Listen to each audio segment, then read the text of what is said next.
The laughter echoed off the cold stone walls of St. Bride's vestry that winter afternoon of 1764. I stood beside the oak table, hands clasped before me, watching the executor unfold the will of my late uncle, Sir Alaric Pembroke. The smell of sealing wax and candle grease hung heavy in the air. Each cousin's name was called in turn, followed by the clink of coin or rustle of parchment transferring estates, silver, and carriages into hands already gloved in privilege. Then the room stilled when the clerk adjusted his spectacles and read my portion aloud.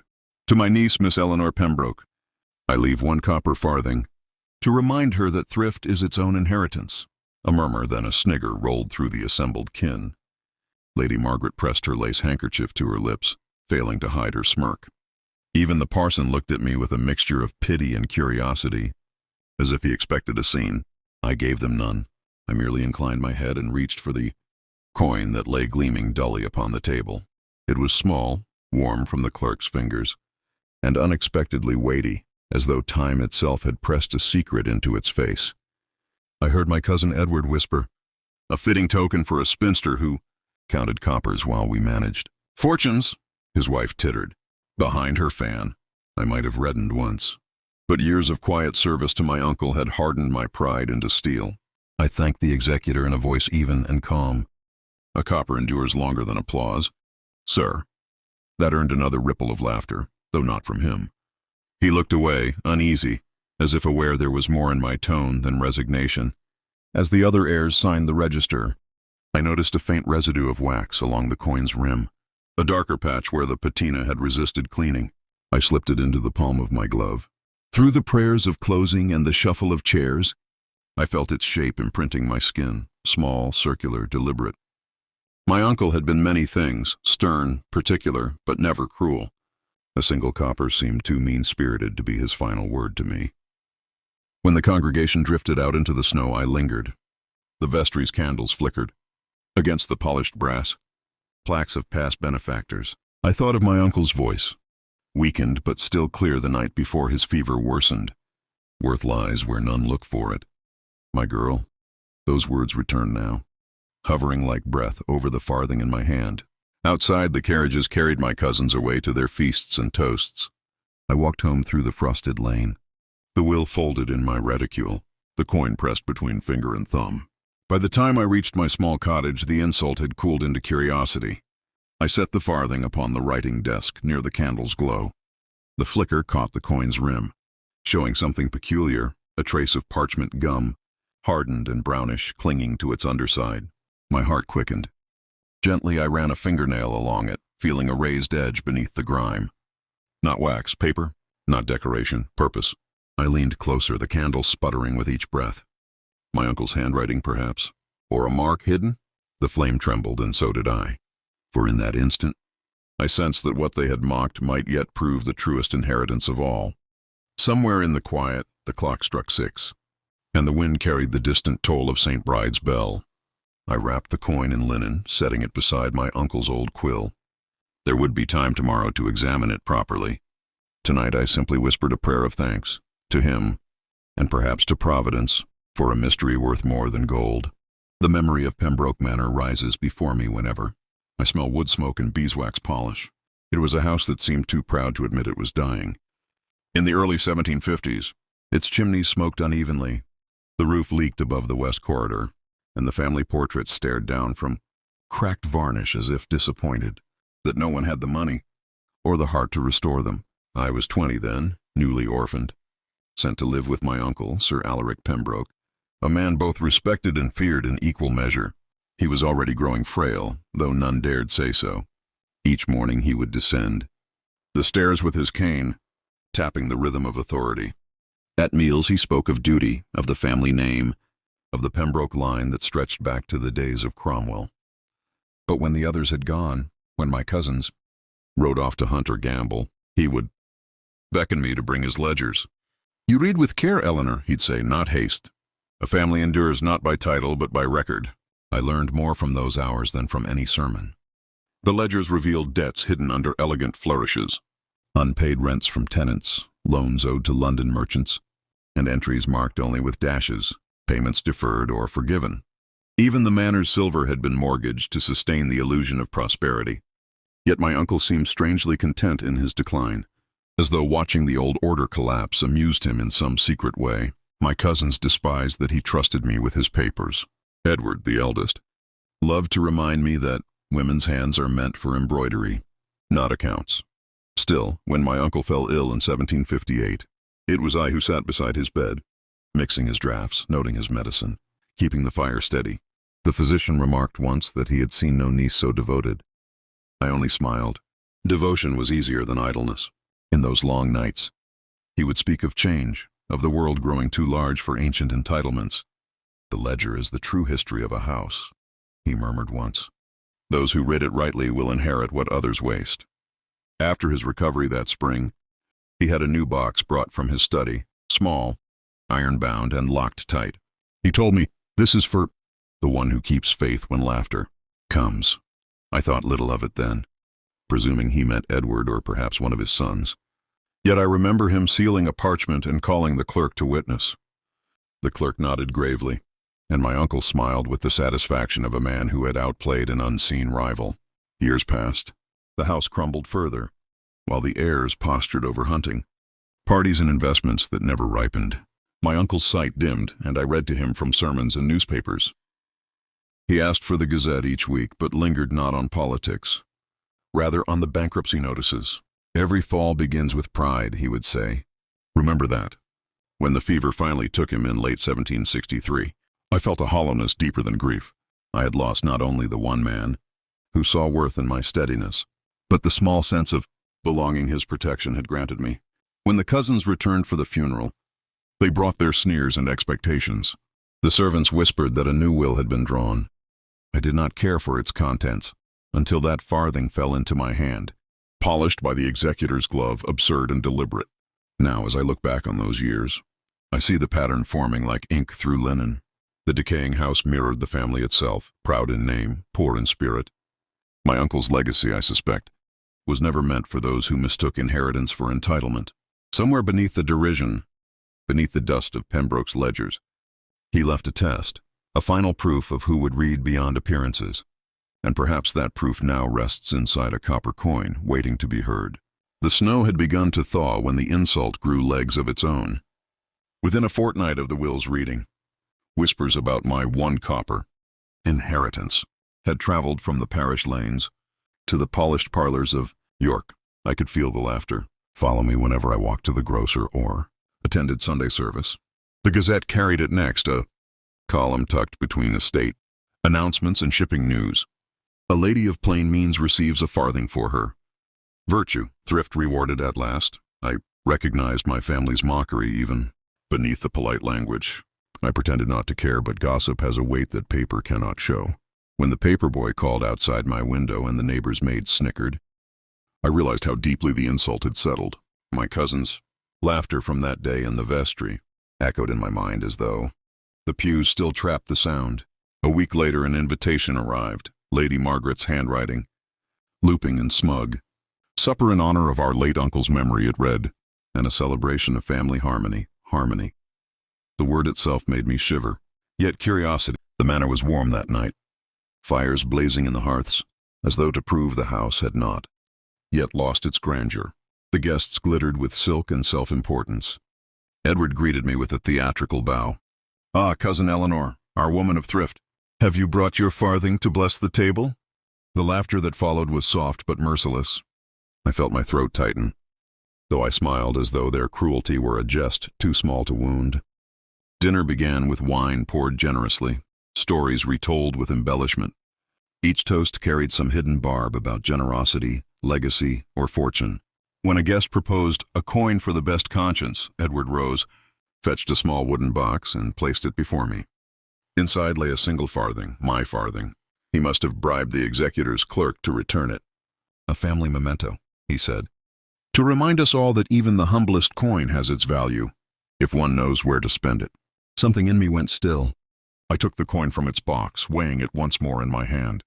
The same residue of wax, the same faint ridge underneath. Beneath the laughter, a strange calm came over me. "Uncle Alaric always said worth is often hidden," I murmured.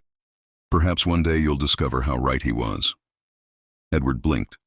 Uncertain whether I mocked him, I left before dessert, carrying the coin once more as if it were the only honest thing left in that house. Outside, the cold air cut through the layers of pretense I had endured inside.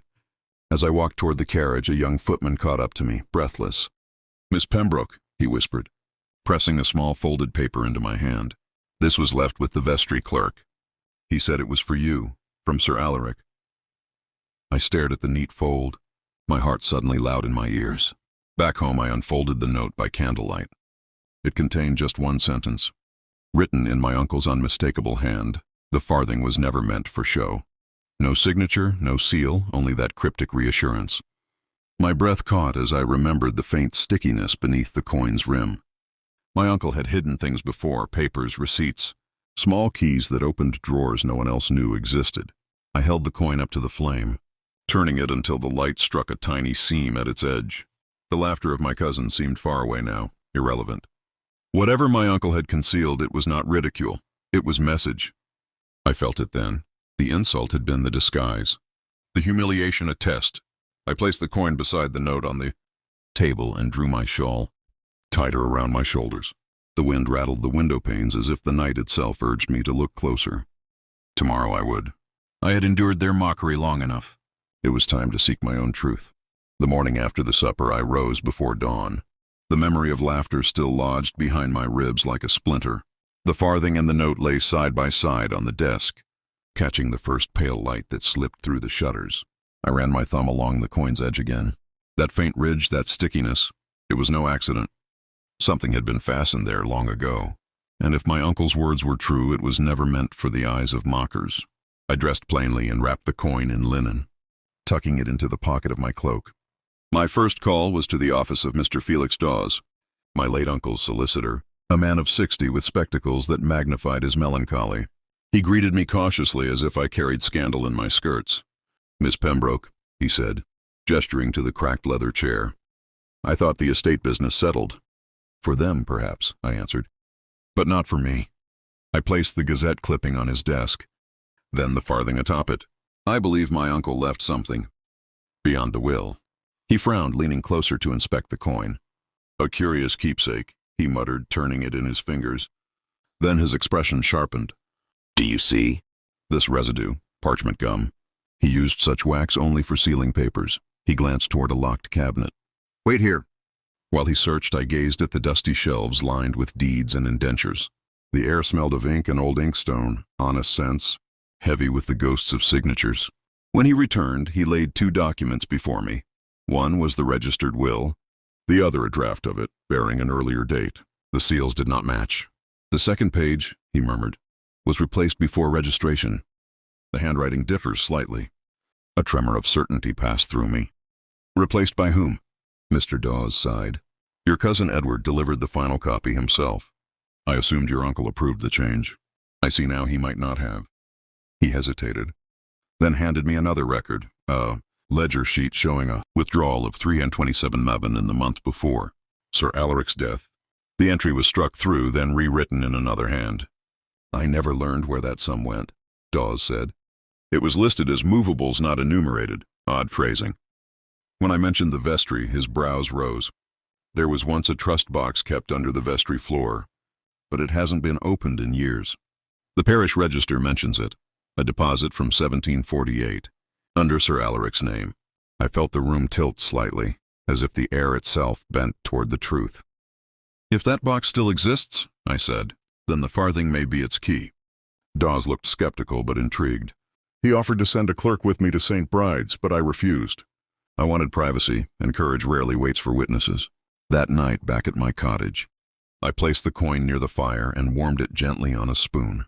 The metal grew hot, darkening at the edges. I pressed my thumb to the underside, and a thin sliver of brittle paper lifted away, revealing the tiniest brass key, no longer than a needle taped beneath. My breath caught. The farthing's weight had hidden it all along. I laid the key on the desk beside the note, my hands trembling. Beneath the paper was a single line of my uncle's faded script. Smudged but legible, "Trust the vestry floor." The discovery both thrilled and terrified me. If Edward had altered the will, he would stop at nothing to protect his theft. I thought of the cracked stones beneath St. Bride's, of the iron-bound box, Judge Calloway once mentioned in passing when he visited years ago. He had served beside my uncle in the magistrate's court and might still know the law's quiet pathways. Tomorrow, I decided, I would seek him out. As the fire sank low, I placed the key and coin in a small wooden case. Wrapping them in linen, I whispered into the silence, "Uncle, I hear you now." The snow began to fall again outside, soft, relentless, like a promise of reckoning. The next morning dawned gray and sharp, the kind of day that keeps its secrets close.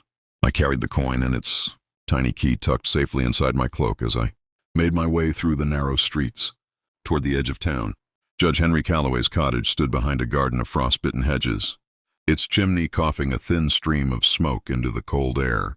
I hesitated before knocking. What I was about to do could not be undone. When he opened the door, the years had not softened him. His hair, once black, was now white as linen, but his eyes were still keen, the kind that saw through pretense. "Miss Pembroke," he said slowly, surprise warming into something like respect. "I had wondered if you would come." Inside, the room smelled of ink and old pipe tobacco. Books were stacked everywhere, law journals, case digests, bundles of parchment tied with faded ribbon. He gestured to the fire and poured tea without question, as if he had already guessed my errand. I told him everything: the farthing, the hidden key, the note from my uncle, the mismatched seals, the missing money. He listened without interruption, his fingers steepled beneath his chin. When I finished, he nodded once, gravely. "Sir Alaric was clever to the last," he said. He knew his sons would twist the law to suit themselves, so he left the law a trail it could not ignore. He rose and fetched an iron-bound ledger from a shelf. "The vestry floor," he murmured, flipping through brittle pages, "was once a deposit site for charitable trusts. Clergymen often kept funds there to escape taxation by the crown. If your uncle hid a chest, it could still be under parish custody." He looked at me then, his gaze steady. "But you cannot simply claim it. You'll need a formal inquiry and protection. Edward Pembroke will not sit idle while you search." Together, we drafted a notice of inquiry addressed to the Court of Chancery, written in his own hand for precision. He explained each phrase, each clause, a small education in power. "We will request verification of unlisted movable property pertaining to the Pembroke estate," he said. "That way you are not accusing anyone of fraud, merely seeking clarity. Law moves more surely when it pretends to move gently." He pressed a blotter over the ink and handed me a copy to keep. "Take this to Mr. Dawes for filing. I will write to the parish vestry on your behalf." I felt the weight of the parchment in my hands, as real as armor. "And if the box is found?" I asked. "Then you must be present when it is opened," he replied.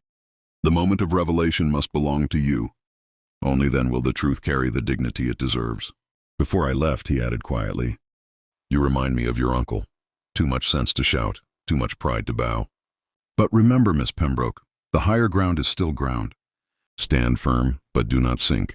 Outside, the snow had thinned to a cold drizzle. I walked back toward town, the wind tugging at my cloak.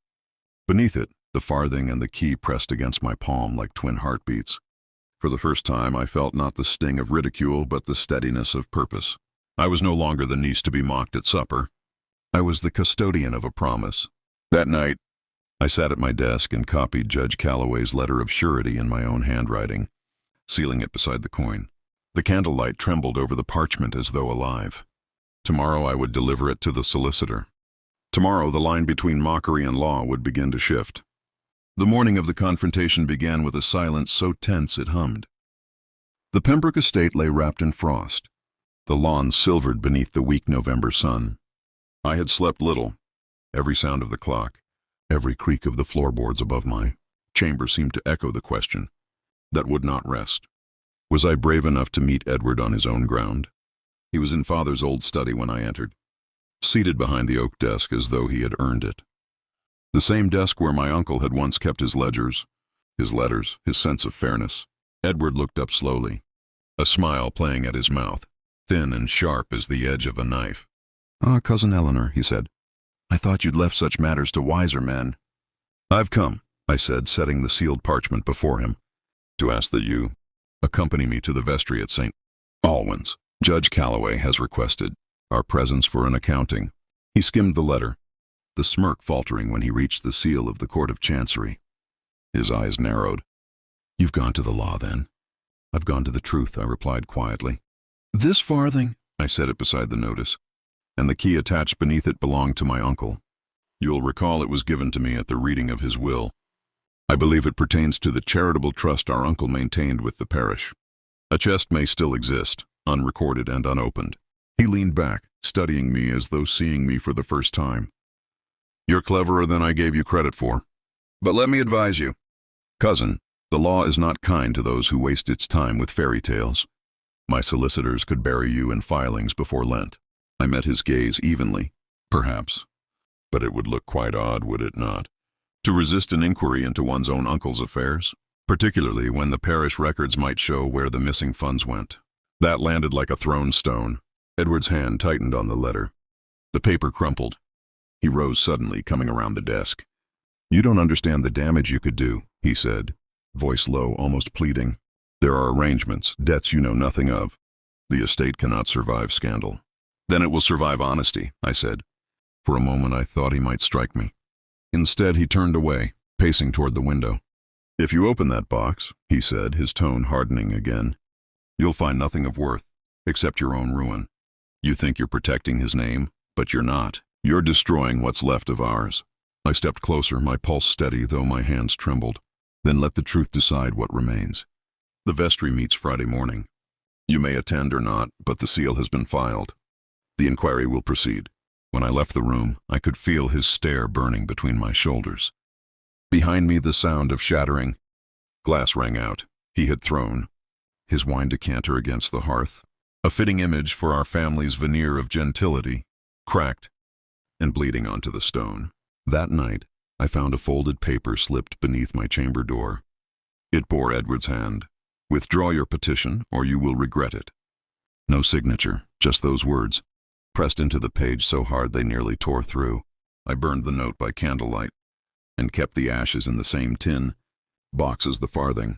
I wanted the memory of his threat, proof that silence had once tried to frighten me into stillness. But I would not retreat, not now. The next morning, I sent a copy of Calloway's letter to the Gazette, requesting it be posted under notices of legal proceedings. Let them all see that a woman of Pembroke blood had chosen to seek justice through ink, not rumor. By the week's end, the first whispers began to spread, not through conversation, but through print. I found the broadsheet on the breakfast table, its ink still smelling of the press. Young lady of Pembroke line pursues. Imaginary fortune.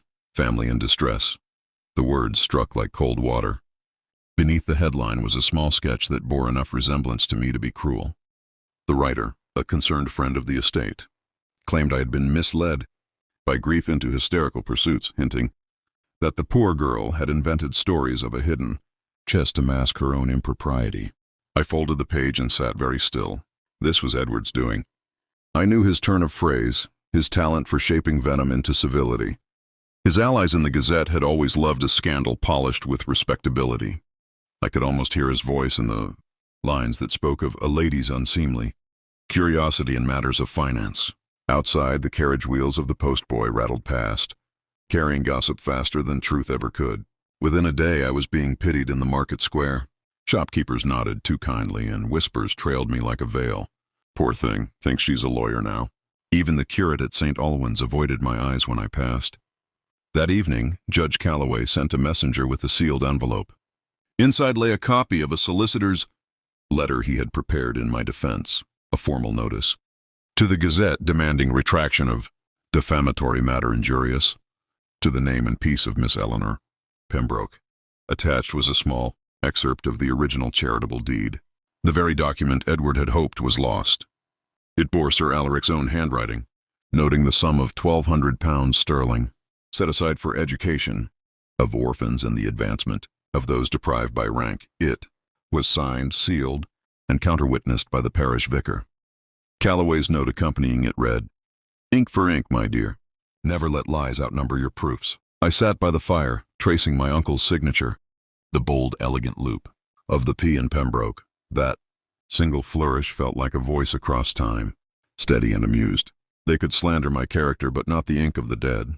The next morning I sent a printed notice of correction to the Gazette, enclosing a copy of the deed and requesting publication under responses to recent reports. I worded it simply. Miss Pembroke regrets that the estate's current managers may have overlooked certain charitable assets. She has acted only in pursuit of their lawful recovery. It was a quiet, polite, precise, and impossible default. 2 nights later, under the faint hum of a winter storm, I walked to St. Alwyn's and slipped inside the dark church. The pews were empty, the air heavy with candle wax and cold stone. Beneath the vestry door, I saw faint light. Someone was there.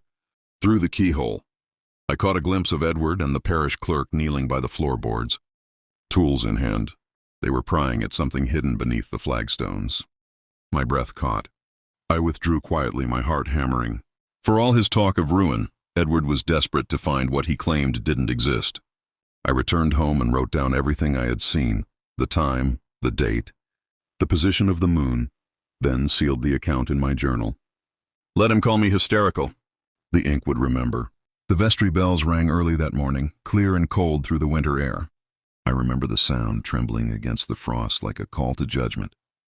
The townspeople had already gathered outside, St. Alwyn's by the time I arrived, their breath turning to mist, their eyes curious. No invitation had been sent. Yet word of the Pembroke matter had traveled fast. Printed scandal always did. Inside, the vestry smelled of stone and damp parchment. The parish elders sat along a wooden table polished by centuries of elbows and prayer books. At the head stood Judge Calloway, dignified in his gray coat, his spectacles glinting in the weak light. Edward was there too, of course, dressed as if for an audience with the crown, perfectly pressed, his cravat a little too stiff. His expression was civil, but the twitch at the corner of his jaw betrayed unease. As I stepped forward, the judge nodded to me. "Miss Pembroke," he said. The judge nodded to me. "Miss Pembroke, you may do the honor." My fingers trembled as I slid the little key into the lock. For a moment it resisted, then turned with a reluctant click. Inside lay a bundle of folded papers wrapped in oilcloth, sealed with my uncle's signet. The wax bore his crest, an open hand over a scale. I recognized it instantly. Calloway broke the seal carefully, revealing a deed of trust, a ledger of disbursements, and a letter addressed to the vestry of St. Alwyn's, dated a week before my uncle's death. He read aloud, "In the event that my nephews fail to honor their bond to continue this charitable endowment, I entrust my niece, Miss Eleanor Pembroke, with full oversight of the same. Let the smallest coin be the key to the greatest duty." A hush fell. Every word hung like judgment. Edward surged to his feet. "Forgery!" he cried. "She contrived this." No such clause existed in the will. Calloway's gaze hardened. And yet the ink is his, the seal unbroken, and the paper aged precisely to the year. "You may test it, Mr. Pembroke, but you will find truth does not yield so easily." There was a rustle of agreement among the elders. One of them, old Reverend Ames, spoke softly. The Pembroke Trust was long a blessing to this parish. It would seem Sir Alaric intended it to remain so. I looked at Edward then, not with triumph, but with the quiet pity of one who sees a mask slip. His color drained, his pride cracked. For the first time, I saw fear rather than arrogance in his eyes. Calloway stood. "By authority vested in this vestry and under provisional order of the Court of Chancery, this trust shall be reinstated, with Miss Eleanor Pembroke as custodian until further disposition." The sound of the gavel echoed like thunder in the stone hall. When we stepped outside, the townspeople parted as I passed. Some bowed their heads slightly. Others smiled. It was not glory. It was something quieter, cleaner. The kind of respect that grows from proof, not rumor. I looked down at the farthing in my palm, dulled now but shining faintly in the morning light. "The smallest coin be the key to the greatest duty." My uncle had written it knowing exactly what it meant. He had trusted me to do what none of the others would, to look beyond appearances, to stand firm when silence was easier. In the days that followed the vestry hearing, Pembroke Manor became a quieter place, too quiet, as if the very walls were listening. The gossip that had once mocked my cop. Edward did not appear in public after that day. His counsel withdrew representation quietly, and within a week, the servants said he had left for London to attend to business. But rumor travels faster than carriages. I soon learned from Judge Calloway that the debts Edward had hinted at were real and ruinous. He had borrowed heavily against the estate, expecting to find in that chest the money to mend his failures. Instead, the truth had left him poorer than before, stripped of his standing and nearly his sanity. The court offered me the right to pursue restitution. Judge Calloway placed the papers before me one evening at his study. "You could recover much," he said gently. "The law is with you now. After all the humiliation you bore, it would be justice." I looked down at the stack of documents, formal, final, cold. My uncle's hand was nowhere on them, only seals and signatures of men who had never seen the truth of our family. "And what would it cost?" I asked. "Perhaps years," he admitted. "Perhaps peace." That night, I walked the grounds of the manor. The moon hung over the frozen fields, silvering the hedgerows. The house felt lighter now, though worn and cracked at its edges. I thought of my uncle's words in that final letter. Let the smallest coin be the key to the greatest duty. Duty, not revenge. In my uncle's old study, I found Edward's empty decanter still lying where it had shattered. I swept the fragments into a box and placed it beside the farthing in my desk. One represented all that pride destroys, the other all that perseverance redeems. I wrote to Judge Calloway the next morning. "I will not pursue restitution.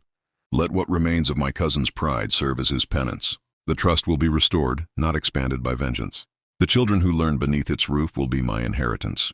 He replied the next day in his neat, spidery hand. "The law may settle accounts, Miss Pembroke, but it cannot teach grace. You have done what most of us cannot, ended a quarrel without becoming it."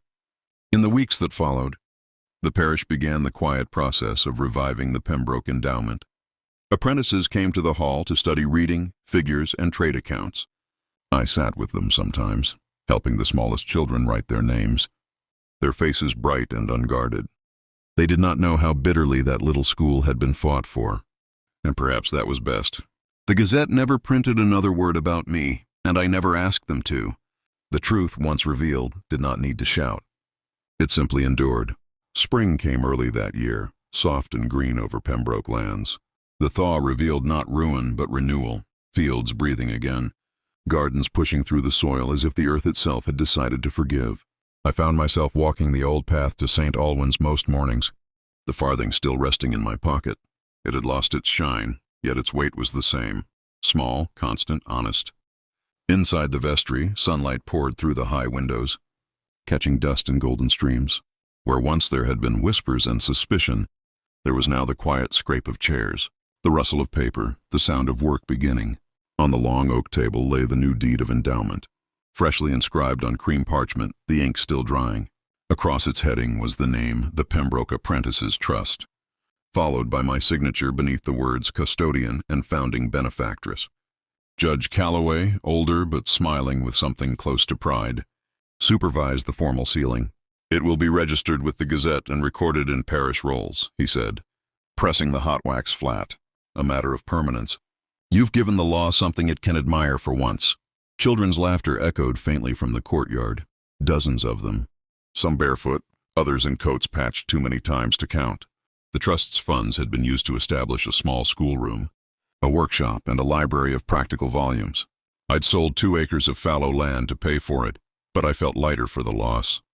Each coin, I thought, returned to its rightful purpose. In the corner of the vestry stood the iron chest, the same, one we had unearthed that winter morning. It had been cleaned, restored, its lock repaired. On its lid, I had engraved the words, "Truth keeps." Its own time. It would now hold the ledgers and records of the trust, rather than secrets and silence. That afternoon, the parish held a modest gathering to mark the trust's beginning. No grand speeches, no pomp. I spoke simply. My uncle believed that worth is not born of name or wealth, but of what one leaves for others. This trust will serve those who need opportunity more than inheritance. When the applause faded, Reverend Ames offered a prayer, brief and tender. Even he, who once avoided my eyes, now looked upon me with warmth. Calloway raised a cup of weak wine, murmuring, "To the coin that proved the measure of a heart." After they left, I remained alone in the vestry. The sun had slipped low, and through the stained glass the last light fell upon the old chest. I reached into my pocket and took out the farthing one final time. Turning it over, I saw the faint scratches left by my uncle's hand, the little ridges worn smooth with time. I laid it atop the chest and closed the lid. Some truths, I thought, deserve to rest quietly once they've done their work. In the years that followed, I continued to oversee the trust. Apprentices found positions in workshops. Girls received lessons in writing and accounts. and the town began to speak of the Pembroke name not with scorn but with gratitude. Occasionally letters arrived from London bearing Edward's name, unsealed and unsigned.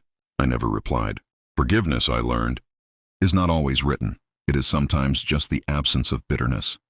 On the 10th anniversary of the trust, the Gazette printed a small column. Pembroke Endowment expands. Founder Miss Eleanor. Pembroke to establish scholarship for rural scholars. Beneath it, a line I had written myself. All legacies begin with a single act of courage. I keep a ledger now, not of accounts, but of names. The apprentices, the scholars, the children who will never know that their chance began with one coin, one key, and a woman once laughed out of her own inheritance. And sometimes when the day grows still and the ink dries slower than my thoughts, I whisper a quiet thank you to my uncle, to the law, and to the version of myself who refused to stay silent.